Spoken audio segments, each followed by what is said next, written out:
अस्सलाम वालेकुम गाइस, मेरी सुबह होती है मेरे सहारे के साथ। पहले लगाए मैंने अपना पैर, उसके बाद आज मुझे उठते ही बहुत तेज़ प्यास लगी तो सबसे पहले पिया मैंने पानी।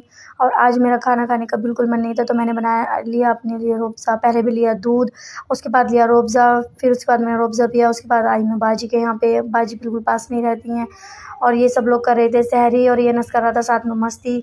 उसके बाद आई मैं घर, मैंने लिया सुकून और सुकून लेने के बाद आज मैंने कुरान शरीफ नहीं पढ़ा और मैं सो गई। उसके बाद मैंने किया रिया को रेडी, उससे जाना था आज स्कूल। फिर मैंने उसको स्कूल भेजा और घर में पड़ा था आज बहुत सारा काम, तो पहले मैंने लगाई मशीन, पहले धोए मैंने कपड़े। उसके बाद आगे बाजी सब्ज़ी लेके आई थी ये सिमलोटे। आज बनाऊँगी मैं सिमलोटे की सब्ज़ी। गाइस बताना कौन-कौन बनाता है ये। उसके बाद हो गया इफ्तारी के टाइम तो हम सब ने खोला रोज़ा। उसके बाद हो गया तरावी का टाइम, फिर मैंने पढ़ी तरावी और नमाज़ और ये बनाई मैंने सिमलोटे आलू की सब्ज़ी। उसके साथ बनाई थी चावल की रोटी। और गाइस बताना कौन-कौन खाता है सिमलोटे और चावल की रोटी। उसके बाद मैंने पढ़ा कुरान शरीफ क्योंकि मैंने आज नहीं पढ़ा था। मिलते